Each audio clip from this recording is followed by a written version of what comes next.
고린도전서 15장 1절로 19절 말씀을 봉독합니다. 형제들아, 내가 너희에게 전한 복음을 너희에게 알게 하노니 이는 너희가 받은 것이요 또 그 가운데 선 것이라. 너희가 만일 내가 전한 그 말을 굳게 지키고 헛되이 믿지 아니하였으면 그로 말미암아 구원을 받으리라. 내가 받은 것을 먼저 너희에게 전하였노니 이는 성경대로 그리스도께서 우리 죄를 위하여 죽으시고 장사 지낸 바 되셨다가 성경대로 사흘 만에 다시 살아나사 게바에게 보이시고 후에 12 제자에게와 그 후에 500여 형제에게 일시에 보이셨나니 그 중에 지금까지 대다수는 살아있고 어떤 사람들은 잠들었으며 그 후에 야고보에게 보이셨으며 그 후에 모든 사도에게와 맨 나중에 만삭되지 못하여 난 자 같은 내게도 보이셨느니라. 나는 사도 중에 가장 작은 자라. 나는 하나님의 교회를 박해하였으므로 사도라 칭함 받기를 감당하지 못할 자니라. 그러나 내가 나된 것은 하나님의 은혜로 된 것이니 내게 주신 그의 은혜가 헛되지 아니하여 내가 모든 사도보다 더 많이 수고하였으나 내가 한 것이 아니 오직 나와 함께 하신 하나님의 은혜로라. 그러므로 나나 그들이나 이같이 전파함에 너희도 이같이 믿었느니라. 그리스도께서 죽은 자 가운데서 다시 살아나셨다 전파되었거늘 너희 중에서 어떤 사람들은 어찌하여 죽은 자 가운데서 부활이 없다 하느냐. 만일 죽은 자의 부활이 없으면 그리스도도 다시 살아나지 못하셨으리라. 그리스도께서 만일 다시 살아나지 못하셨으면 우리가 전파하는 것도 헛것이요 또 너희 믿음도 헛것이며 또 우리가 하나님의 거짓 증인으로 발견되리니 우리가 하나님이 그리스도를 다시 살리셨다고 증언하였습니다. 만일 죽은 자가 다시 살아나는 일이 없으면 하나님이 그리스도를 다시 살리지 아니하셨으리라. 만일 죽은 자가 다시 살아나는 일이 없으면 그리스도도 다시 살아나신 일이 없었을 터이요 그리스도께서 다시 살아나신 일이 없으면 너희의 믿음도 헛되고 너희가 여전히 죄 가운데 있을 것이요 또한 그리스도 안에서 잠자는 자도 망하였으리니 만일 그리스도 안에서 우리가 바라는 것이 다만 이 세상 삶뿐이면 모든 사람 가운데 우리가 더욱 불쌍한 자이리라. 아멘. 우리 찬양대 찬양 읽겠습니다.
예수밖에는 귀한 것 없네. 아멘. 아멘. 감사합니다. 그렇죠. 자, 고린도 교회를 우리가 계속 이달 살피게 됩니다. 고린도 교회를 바울은 어린 아이와 같은 교회로 정리를 했습니다. 고린도전서 3장 1절 2절 말씀에 형제들아 내가 신령한 자들의 대함과 같이 너희에게 말할 수 없어서 육신에 속한 자 곧 그리스도 예수 안에서 그리스도 안에서 어린 아이와 같이 너희를 대할 수밖에 없다 하는 얘기를 합니다. 교회는 건강하게 성장하여 그리스도의 장성한 분량에 이르도록 자라야 되죠. 근데 고린도 교회는 바울이 정말 내가 1만 스승은 있어도 아비는 하나가 아니더냐 내가 복음으로 너희를 낳았거늘. 근데 교회가 너무 어린아이와 같은 그래서 안타까움이 있어요. 그래서 이 어린아이의 상태에서 이제는 장성한 분량에 이르도록 그리스도 안에서 건강하게 정말 하나님의 나라의 큰 일꾼으로 그래서 그 교회가 성장하기를 바라면서 고린도 전서를 기록을 하죠. 그 고린도 전서를 기록하는 목적이 어린아이의 상태에서 이제 장성한 분량에 이르도록 자라야 된다는 목적에서 이 고린도 전서를 쓰기 때문에 우리는 어떻게 하면 어린아이의 신앙이 아름답게 성장해서 장성한 분량으로 자랄 수 있을 것인가? 자, 우리가 어린아이와 같은 신앙 아닌가? 그러한 문제 제기를 하면서 우리의 신앙이 더 자라려고 할 때에 뭐가 필요한 것인가 이 고린도전서를 통해서 우리는 봐야 되죠. 그래서 지난주에 우리는 13장에 대한 사랑에 대한 말씀을 생각을 했어요. 어린아이는 자기중심적이죠. 그래서 사랑이 없어요. 그래서 자기의 특별한 은사를 자기 자랑하는 데 쓰려고 했고 다른 사람을 시기함으로 분쟁이 일어나고 그래서 사랑이 없다면 많은 방언을 하고 또 신기한 특별한 은사가 있어 모든 애언하는 그래서 하나님이 많은 걸 보여주는 모든 비밀을 안다 해도 사랑이 없다면 그건 소리나는 구리 울리는 꽹과리와 같은 것이다. 그런 얘기를 하죠. 그래서 어린아이는 13장 11절에 생각하는 것이 어렸을 때는 말하는 것이 어린아이와 같아요. 왜 말하는 게 어린아이와 같이 하느냐면 깨닫는 것이 그만큼밖에 못 깨달으니까 깨닫는 것이 어린아이와 같아요. 그 깨닫는 것이 어린아이와 같은 건 그의 생각이 그렇게 좁은 생각을 갖고 하기 때문에 그래서 어린아이와 같다가 장성한 사람이 되어서는 내가 이 어린아이의 일을 버렸다 그랬어요. 그렇기 때문에 우리가 어린아이와 어른의 차이를 어떻게 좀 비교할 수 있을까 어떻게 구별할 수 있을까 할 때에 어린아이는 관점이 굉장히 좁습니다. 어떤 사물을 보거나 인생을 우리의 삶을 인간이 무엇인가를 생각할 때에 우리는 좀 더 길게 볼 수 있어야 되잖아요. 좀 더 넓게 본다면 그런 어린아이와 같은 그런 생각, 깨달음 그래서 그렇게 말하고 행동하는 것을 벗을 수 있겠죠. 그래서 사람은 오랜 이제 삶을 살다 보면 나이가 드신 어르신들은 인생 보는 관점이 굉장히 경험에 의해서 그게 아니야 그런 얘기를 할 수 있어요. 어린 아이들에게 그렇게 하면은 뒤에 유익이 없다 이런 권면도 할 수 있죠. 그래서 사람이 이런 보는 시야가 넓어지고 좀 더 어른스럽게 생각하고 깨닫고 이제 살아가기 위해서 공부를 많이 합니다. 간접적으로 직접 체험하지는 못해도 공부를 많이 하면, 그래서 대학을 졸업하거나 세계 일주를 한번 하거나 각 분야의 책을 100권을 통독하거나 그리하면 얻는 게 같다, 그런 얘기를 어떤 분이 하시더라고요. 대학에 가서 많은 것을 배워서 좀 더 시야가 넓어지는 그러한 사람들, 또 세계 일주를 한번 하면 굉장히 사람의 관점이 넓어지고 그리고 사물들을 보는 데 있어서 굉장히 시야가 넓어진다는 거죠. 그리고 그것도 못하면 각 분야의 100권의 책을 선정해서 100권을 제대로 읽는다면 사람은 굉장히 시야가 넓어진다, 그런 얘기를 해요. 그런데 인생 삶에 있어 이런 시야가 좀 더 넓어져서 어린아이의 일을 벗고 장성한 그러한 어른의 시야를 가지고 세상을 본다고 하면 그것도 굉장히 유익이 되죠. 자, 그런데 신앙인에게 있어서 어린아이의 신앙이 있다는 거예요. 지금 그 어린아이의 신앙이 어른 성숙한 그리스도인, 성숙한 신앙으로 이제 자라기 위해서는 뭐가 필요한가 그럴 때 바울은 장성한 분량에 이른 사람의 열매는 사랑의 삶을 사는 것이다, 그런 얘기를 해요. 그러면 그러한 사랑으로 섬기고 하나님을 사랑하고 이웃을 사랑하면서 이 땅에 정말 성숙된 그리스도를 살려고 하면 오늘 15장에 부활 얘기를 합니다. 예수를 믿겠다고 나온 성도가 어린아이의 그 상태에서 벗어나 성숙한 그리스도인의 삶을, 성도의 삶을 살게 되는 사람이 가장 중요하게, 그 성장의 과정에서 가장 중요한 것은 부활의 신앙을 갖는 거예요. 이 부활. 그렇기 때문에 바울은 오늘 1절부터 58절까지 굉장히 긴 부활에 대한 얘기를, 이 15장은 부활장인데 굉장히 분량이 많아요. 부활이 얼마나 중요한가 얘기를 하면서 1절에 부활은 믿음의 근거가 된다, 그런 얘기를. 무엇을 믿는가 할 때 우리는 부활을 믿는 것이다. 1절에 오늘 본문 말씀에 형제들아 너희가 너희에게 전한 복음을 너희에게 알게 하노니 이는 너희가 받은 것이요 또 그 가운데 선 것이라. 너희가 지금 내가 전한 복음이 있는데 너희는 그 위에 섰다. 그럼 뭘 복음을 전했는데 그 복음의 내용이 뭐냐면 3절 4절에 그렇게 얘기를 해요. 우리가 받은 것, 내가 받은 것을 먼저 너희에게 전했는데 이는 성경대로 그리스도께서 우리 죄를 위하여 죽으셨다. 그리고 4절에 성경대로 장사 지낸 바 되셨다가 성경대로 사흘 만에 다시 살아나셨다. 그러니까 그가 바울이 복음을 전했는데 그 복음의 내용은 뭐냐면 예수의 십자가의 죽으심과 예수의 부활이었어요. 자, 우리가 교회에 와서 난 믿습니다, 믿는다 고백하는데 뭘 믿냐, 믿음의 내용이 뭐냐 그러면 예수는 우리의 죄 범죄함 때문에 십자가에 죽으셔서 우리의 대속 제물, 우리를 하나님 앞에 죄 사함 받고 하나님 자녀가 되게 하는 우리의 대속 제물이셨다, 십자가에 죽으셨다는 걸 믿는 거예요. 그리고 하나님이 그를 그리스도 메시아 우리의 구원자로 받으신 증거는 예수의 죽으심에 대한, 그래서 3일 만에 살아나신 부활로 그리스도가 되셨다는, 입증하셨다. 그래서 예수의 십자가 죽으심과 부활을 믿는 거예요, 우리가 믿는 것은. 그래서 이 믿음이, 이 부활이 구원의 근거가 되는 거예요. 2절에서 그래서 너희가 만일 내가 전한 그 말을 굳게 지키고 예수의 죽으심과 부활을 굳게 지키고 헛되이 믿지 아니하였으면 그로 말미암아, 그 믿음으로 말미암아, 예수의 죽으심과 부활을 믿는 믿음으로 말미암아 너희는 구원을 받으리라 그랬어요. 그러니까 부활은 우리의 믿음의 내용일 뿐만 아니라 구원의 근거가 되는 거예요. 우리가 무엇을 믿는가 정리를 잘 해야 된다고. 너희가 믿음에 있는가 너희 자신을 시험하고 확증하라. 고린도후서 13장 5절에서는 그렇게 얘기하죠. 너희가 믿는다면 무엇을 믿느냐? 나 때문에 예수가 대속제물, 나의 죄를 위하여 죽으신 나의 구원자, 하나님이 그 제물을 받으시고 내 죄를 용서하셨다는 사실은 예수의 부활로 우리는 확실한 증거를 가진 것이단 말이에요.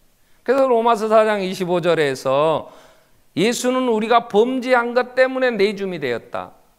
또한 우리를 의롭다 하시기 위하여 살아나셨느니라. 아멘. 자, 우리는 내가 하나님 앞에 죄인이에요. 하나님 앞에 나아갈 수가 없어요. 아버지라 부를 수 없어요. 하나님의 사랑을 받을 수가 없어요. 그래서 나를 대신하여, 나는 자격이 없기 때문에 죄 없으신 하나님 인간이 되셔서 오셔서 내 죄를 해결하시려고 십자가에 죽으신 나의 구원자, 유일한 구원자, 더 귀한 건 없고 예수가 정말 내게 가장 소중한 내 구원자이십니다. 나의 범죄함 때문에 십자가에 그 처참하게 죄값을 다 지불하고 속량하시기 하여 대속제물이 되어 죽으셨습니다. 그걸 하나님이 받으시고 내 죄를 사하여 주셨습니다. 그 증거가 예수의 부활입니다. 이걸 믿는 거예요. 우리의 범죄함 때문에 내어줌이 되셨고 우리를 의롭다 하시기 위하여 살아나셨단 말이에요. 그래서 이 부활은 역사적 사실이라는 사실을 바울은 강하게 얘기합니다. 그냥 누가 지어낸 소설이 아니에요. 허구가 아니란 말이에요. 어떤 그리스 신화처럼 신에 대한 얘기 가운데 나오는 그 부활이 아니라는 거예요. 왜요? 이 부활은 우리의 믿음의 가장 중요한 근거가 되는 것이고 우리의 구원의 근거일 뿐만 아니라 이 부활은 사도들이 이 땅에 전파하는 내용의 전부이에요.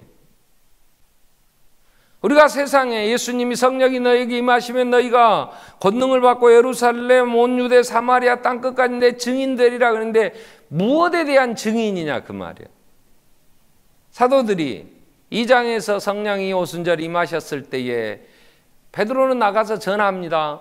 그 전하는 내용, 그들이 전파했던 복음의 그 핵심은 뭐였더냐. 사도행전 2장 32절 이후에 말씀 보면은 형제들아, 29절에 사도행전 2장 29절, 형제들아 내가 우리 조상에 대하여 담대히 말할 수 있노니 다윗이 죽어 장사되어 그 묘가 오늘까지 우리 중에 있도다. 그는 선지자라. 다윗은 선지자라는 거예요. 하나님이 미리 맹세하사 그 자손 중에 한 사람을 그에 앉게 하리라 하심을 믿고 미리 본고로 그리스도의 부활을 말하되 그가 음부에 버림되지 않고 그의 육신이 썩음을 당하지 아니하리라 예언을 했는데 다윗이 선지자가 되어 그리스도는 메시아는 죽임을 당하지 육체가 썩음을 당하지 않고 다시 부활한다고 얘기를 했는데 이 예수를 하나님이 살리신지라 이 부활로 그리스도임을 입증한 이는 예수다. 예수는 부활하셔서 다윗이 예언한 대로 그리스도라는 사실을 부활로 입증하셨는데 우리가 다 이 일의 증인이다. 예수가 부활하셔서 우리의 그리스도 구주가 되신 거야. 우리는 보았어. 그 부활의 주님을 만났어. 우리는 이 일의 증인이야. 그래서 전한 내용은 예수가 부활하신 메시아라는 사실을 전했다는 거예요.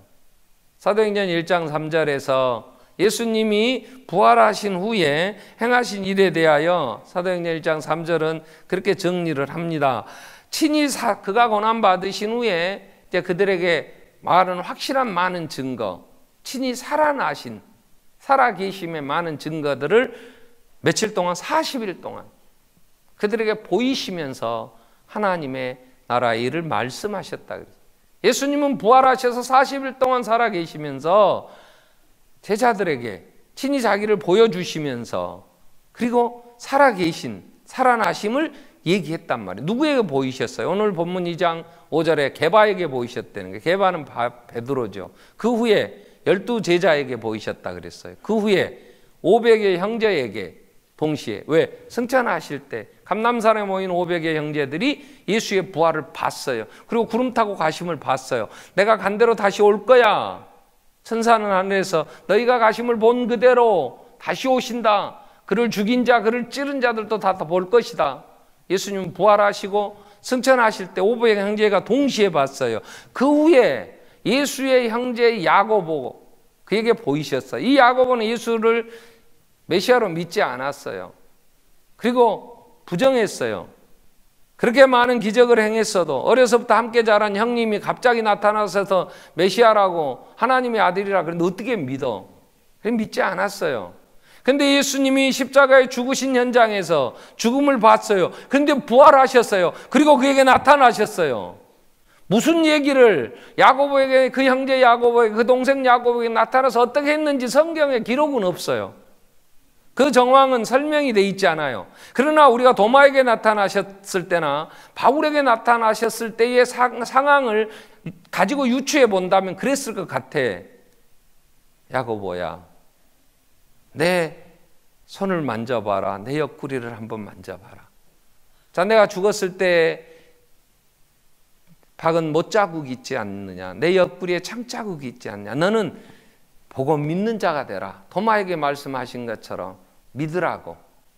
부활하신 예수 메시아이심을, 부활의 세계가 있음을 믿으라고 야고보에게 형님으로서 그 인간적인 그런 관점에서 그 야고보에게 분명하게 얘기를 하셨을 것 같아요.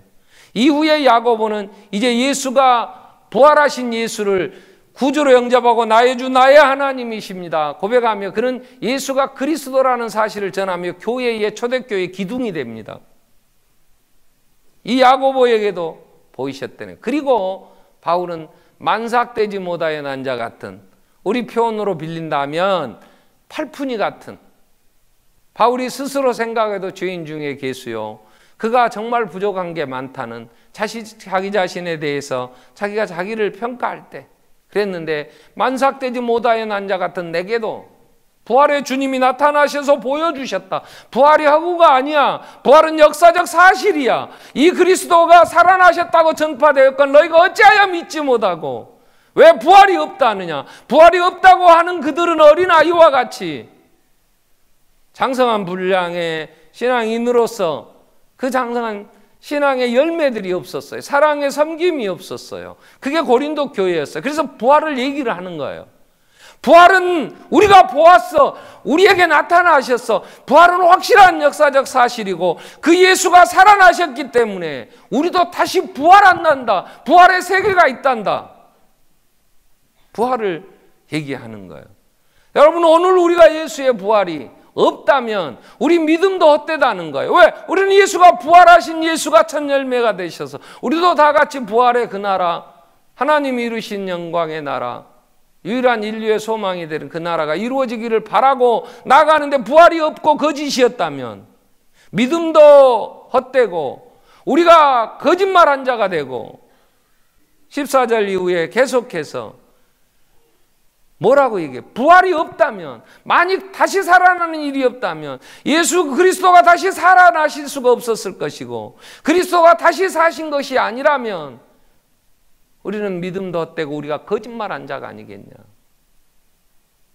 중요한 얘기를 19절에 합니다. 만약에 부활이 없고 그리스도 안에서 우리가 바라는 것이 다만 이 세상의 삶, 지금 사는 현세의 삶, 이게 전부라면 우리같이 불쌍한 자가 어디에 있겠냐. 예수의 부활이 없다면 저와 여러분은 미친 짓이에요. 이건 미친 거예요. 이거 오늘같이 춥고 이렇게 쉬는 날에 잠이나 좀 자지 뭐 한다고 와가지고 32절에 뭐라고 바울은 얘기를 합니까? 15장 32절에 바울은 이렇게 합니다. 내가 사람의 방법으로 에베소에서 맹수와 더불어 싸웠다면 내게 무슨 유익이 있으려? 죽은 자가 다시 살아나지 못한다면 내 길이 죽을 터인데 먹고 마시자. 그렇게 얘기하고 먹고 마시는 거. 그래서 예수의 부활이 없다면 우리는 부를 노래가 안 나 있어요. 그게 뭐냐? 노새 노새 젊어서 노새 늙어지면 못 노나니. 예수의 부활이 없다면. 그런데 예수가 부활하셨단 말이에요. 다시 오신다고요. 우리가 바라는 건 이 생이 아니란 말이에요. 영원한 부활의 그 나라, 하나님이 이루신 하나님의 나라, 이건 인류의 소망이에요. 여러분, 이 세상이 더 좋아질 거라고 보십니까? 이 정부가 바뀌어서 다른 정부가 세워지면 이 나라가 더 좋아질 거라고 생각하십니까? 꿈 깨세요. 세상은 절대로 좋아지지 않습니다. 왜요? 인간의 욕심은 끝이 없습니다. 계속해서 발표되는 수치들을 보세요. 자본주의 사회에서 부가 어디로 몰립니까? 갈수록 가진 자들의 차지하는 비율은 훨씬 많아집니다. 빈부의 격차는 갈수록 심해집니다. 각 나라가 이제는 우리나라는 이만큼 많은 걸 소유했으니 가난한 나라 나눠주자 그럽니까? 중국과 FTA 곧 국회 비준해야 된다고 막 합디다. 할지 안 할지 나는 모르겠어요. 우리 김 의원님이 하실지 어쩔지 안 하실 것 같은데 생각. 자, 중국 FTA가 정말 그 나라를 살리고 우리가 이 땅에 참으로 좋은 나라를 세워보겠다고 그걸 가결합니까? 어떻게 하면 저 나라를 이용해서 우리가 더 많이 차지할 수 있을 것인가 계산 맞춰보니까 좀 이익이 되겠다 그러니까 한다는 거 아니에요. 어느 나라가 자기 나라는 부자 됐으니 더 어려운 나라 우리 시장 들어오세요. 다 문 열어드릴 테니까 와서 같이 물건 사고 팔고 그래서 많은 부자 되세요. 그럴 나라가 어디에 있습니까? 어느 기업이 이제 우리는 1분기 순이익이 수조 원이 났으니 좀 노동자들에게 같이 한 하청업체에 같이 삽시다 나누어 준 회사가 있어요? 그렇게 많은 것을 가지고 더 많이 소유했다고 숫자상은 나와도 그들에 가서 물어보면 난 가난해요. 아직도 난 돈 없어요. 난 좀 더 벌어야 돼요. 가정의 많은 갈등들, 계층 간의 갈등, 각 민족 간의 또한 나라 간의 싸움.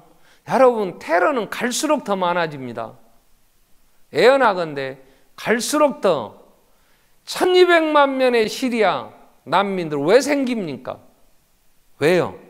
그 정부를 후원한다는 러시아나 반군을 지원한다는 미국을 중심으로 한 나라들이나 자기 자국의 이익을 위하여 무기 갖다 집어줬더니 도리어 그것 가지고 누구 죽인다고 나섭니까? 갈수록 더 불평등한 이 세상에 이 체제를 뒤집어 엎어야 되지 않겠냐고. 여러분 이 세상이 공평하다고 생각합니까?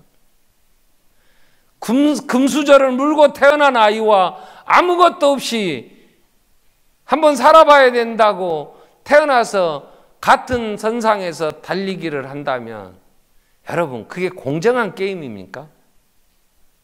가진 자들이 그 많은 힘을 가지고 그 혜택을 받게 하면서 공부시켰는데 쪽집게 가해도 시켰는데 점수가 같이 나온다고 생각하십니까? 절대로 이 땅은 공평한 사회일 수가 없어요. 자, 그렇다면 그 불만은 어디다 쏟아야 되겠어요? 세상을 향하여 뭐라고 얘기를 해야 되겠어요? 개천에서 용난다고요? 세상은 그러지 않아요. 지금의 이 자본주의 체제 하에서 세계 경제 이러한 상황에서 절대로 평등할 수가 없어요. 유일한 소망은 의와 공평으로 다스리시는 하나님의 나라, 다시 오셔서 주님이 완성하실 부활의 그 세계에 그 나라는 해함과 상함이 없어요. 사자와 어린 송아지가 같이 풀을 뜯으며 함께 뒹구는 참된 평화로운 나라, 주님이 오셔서 이루실 그 나라만이 유일한 소망이지 이 땅에 그 누구도 유토피아를 건설할 수 없어요. 어떤 정부도 어떤 세력도 어떤 기업인도.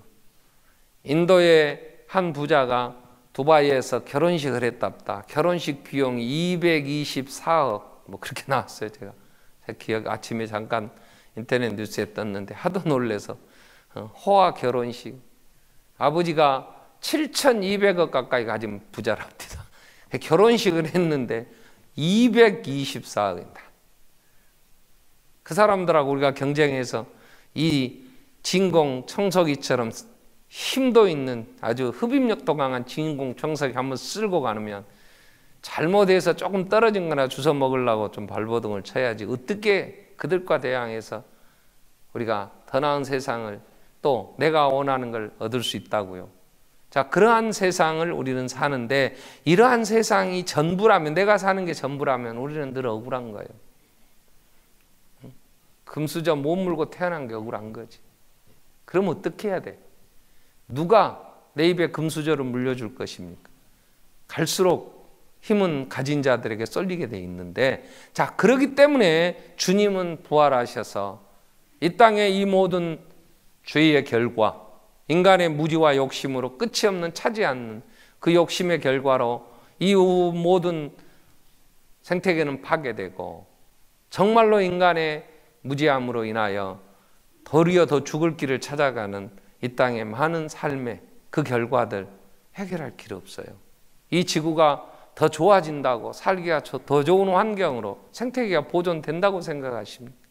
살면 살수록 이 많은 인구가 늘어나면서 이 엄청난 파괴 행위가 갈수록 숨쉬기조차 힘들고 마실 물이 없어질 이런 세상에 유일한 소망이 있다면 우리는 예수의 부활, 다시 오셔서 이루실 하나님의 나라 이루기를. 그래서 내가 속히 오리라 그럴 때 아멘, 주 예수의 오시옵소서 바라며 그 소망 가운데 이제 주님 오심을 기대하면서 2000년을 지나왔어요.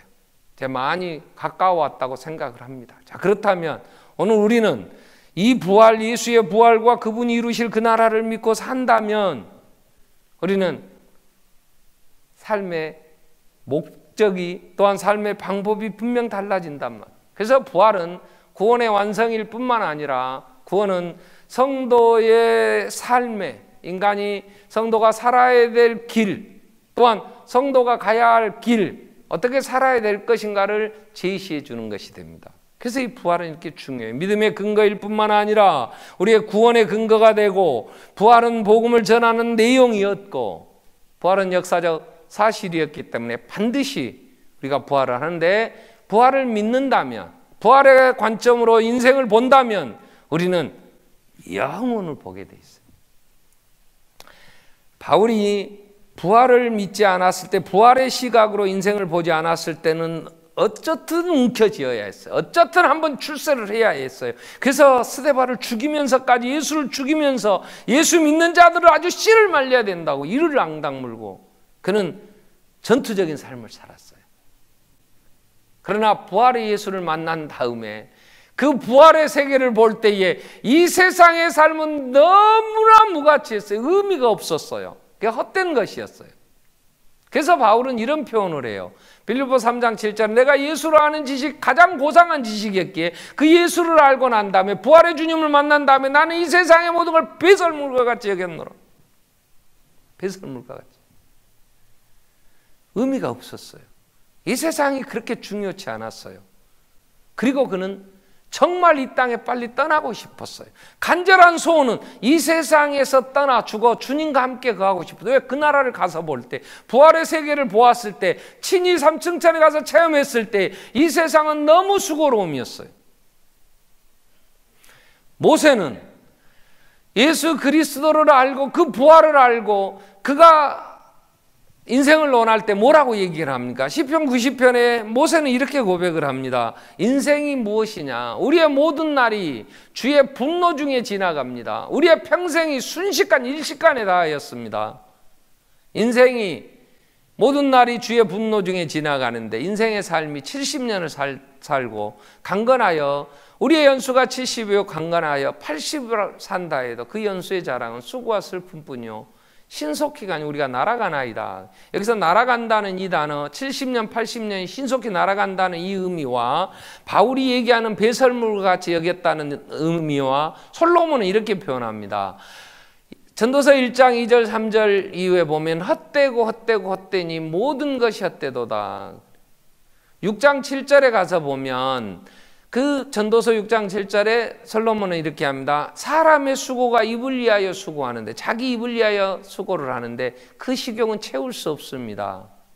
그래서 인간의 모든 수고가 헛되다. 이 단어, 헛되다는 단어, 배설물과 같다는 얘기, 이 모세가 얘기하는 순식간에 다 했습니다. 이게 야고보서에서 4장에서 야고보가 얘기하는 인생이 무엇이냐 할 때에 그가 뭐라고 얘기를 합니까? 인생을 얘기할 때 야고보서는 야고보서 4장 14절에 내일 일을 너희가 알지 못하느냐, 너희 생명이 무엇이냐, 내가 잠깐 보이다 없어진 안개가 아니냐. 잠깐 보이다 없어진 안개. 안개는요 비행기도 못 들 만큼 앞이 캄캄하게 안 보입니다.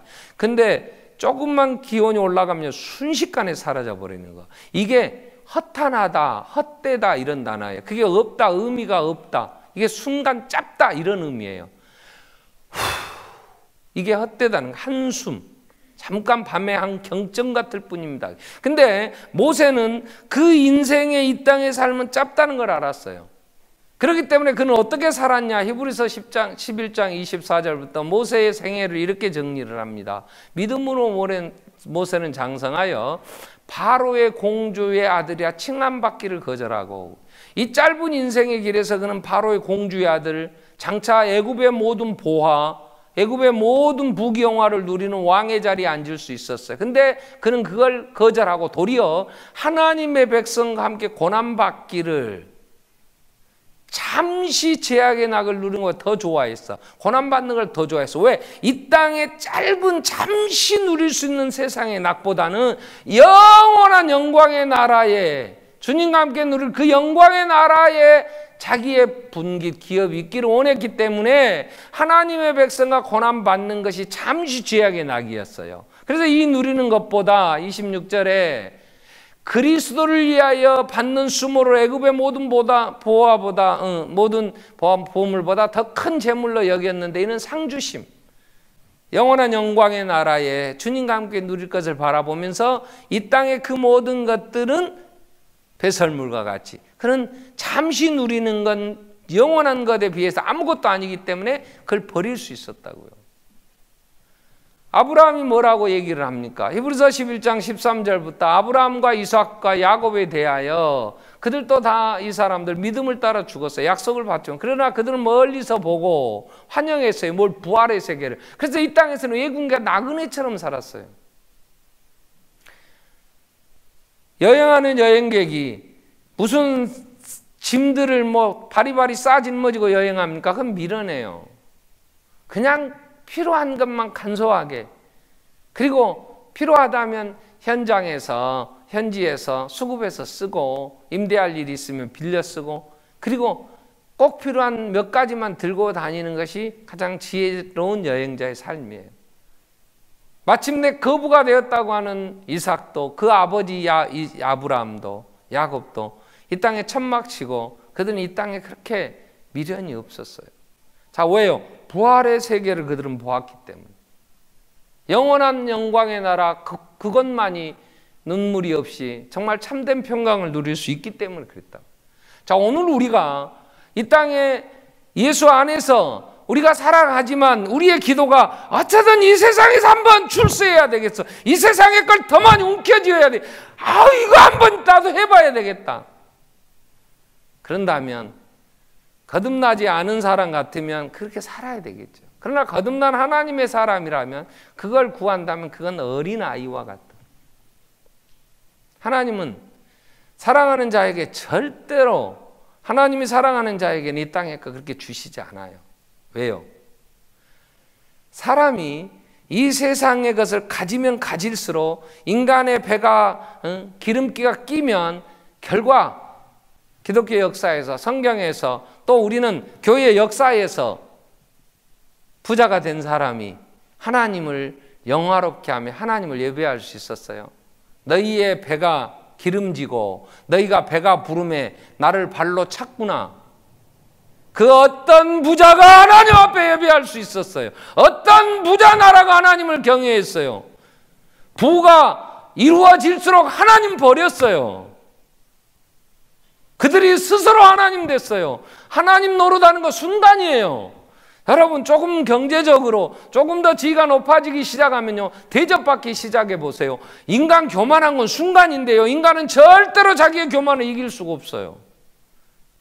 장로님들하고 식사를 지난 금요일 날 당에 식사하자고 밥을 먹으러 갔어요. 교회에서 모여서 교회에 이제 봉고를 타고 갔어요.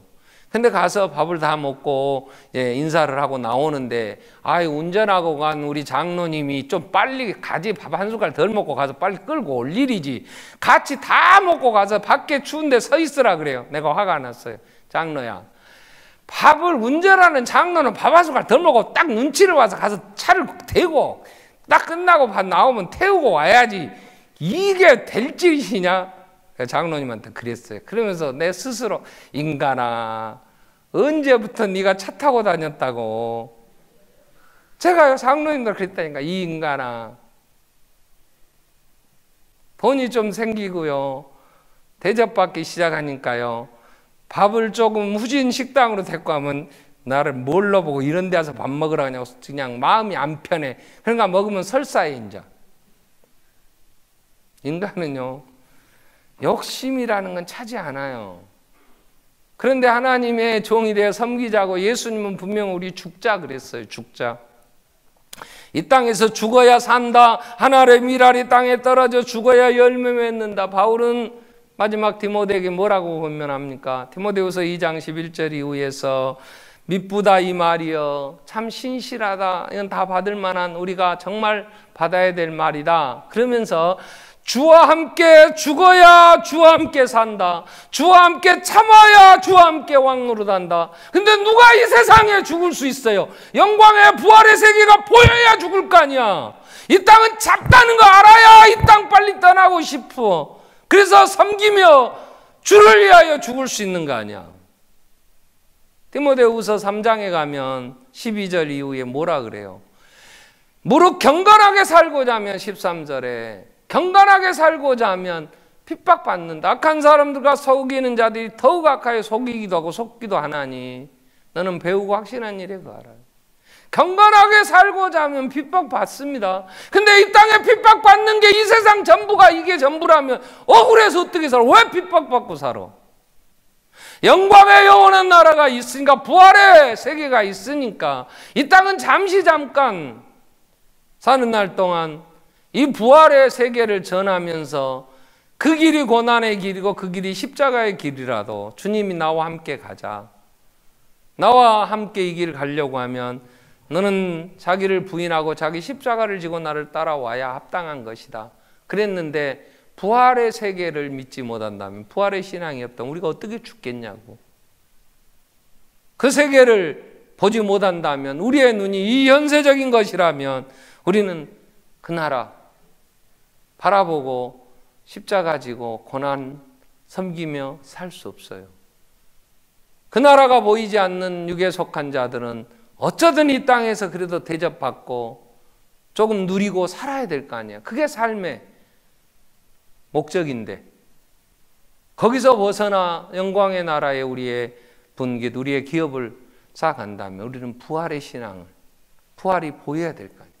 그러면 부활의 주님을 어떻게 우리가 만나며 그 부활의 신앙을 가질 수 있느냐, 그건 말씀이에요. 하나님 말씀을 듣고 묵상하고 예수를 만나야 되는데, 오늘날 부활의 주님은 우리에게 이 바울에게 나타나신 것처럼, 야고보나 게바에게 나타나신 것처럼 나타나지 않아요.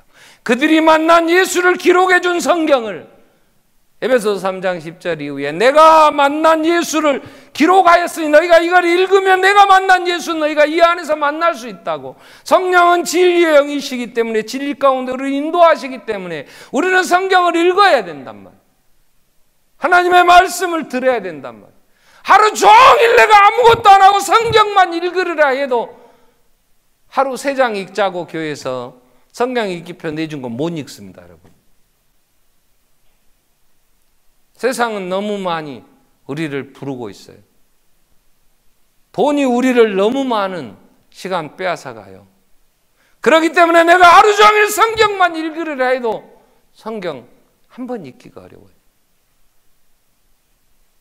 오래전에 조선대학교 총장님이 입학한 학생들한테 성경 한번 읽어본 사람 손 들어보라 그랬답니다. 고등학교 졸업하고 대학 입학한 학생들이 무슨 성경을 읽어봤겠어요? 그때 그랬답니다. 당신들이 성경을 3번만 읽고 지금까지 살았다면 이 학교 안 오고 더 좋은 학교 갔을 것이라고 그랬다는 얘기를 제가 듣고요. 여러분, 내 일생의 성경을, 제가 지난주에 목사님하고 만났을 때 어떤 목사님, 내가 성경 300독 했어요 그랬다고 그래요. 그러니까 그 목사님, 거짓말하지 마라. 네가 성경을 300독 했다면 여기 안 있고 너는 천국에 있을 것이다 그랬답니다. 목사가 성경을요, 저는 제가 만난 목사들이 성경 10번 읽었다는 목사 손들어 보라 해도 난 손들어 본 목사를 거의 못 봤어요. 그렇다면 부활의 주님을 내가 믿고 부활의 세계에 그 믿음으로 살아갈 수 있는 길은 예수를 만나야 될 거예요. 그래야 어린아이의 신앙에서 벗어나 성숙한 그리스도인, 하나님께 영광이 되어지는, 그런데 우리가 이 부활의 신앙을 가지려고 하는 유일한 길은, 바울은 분명하게 너는 어려서부터 성경을 알았나니 성경은 너희 너로 하여금 구원에 이르는 지혜가 있게 하고 선한 일을 행할 능력을 얻게 한다고. 성경은 성령의 감동으로 기록된 것이기 때문에 이 마지막 때에 살아가는 유일한 힘이 되며 우리를 바르게 인도하는 하나님의 말씀이라고 얘기합니다. 우리 한번 기도하겠습니다. 우린 지혜를 구해야 돼요. 교만하면 안 돼요. 하나님 부활의 주님을 만나지 못하고 부활의 신앙을 갖지 못하면 우리는 현세적입니다. 그래야 할 때 우리는 많은 갈등, 하나님은 결코 우리를 이 땅에서 유토피아를 건설하며 이 땅에 하나님의 나라를 세우시겠다고 얘기하시잖아요.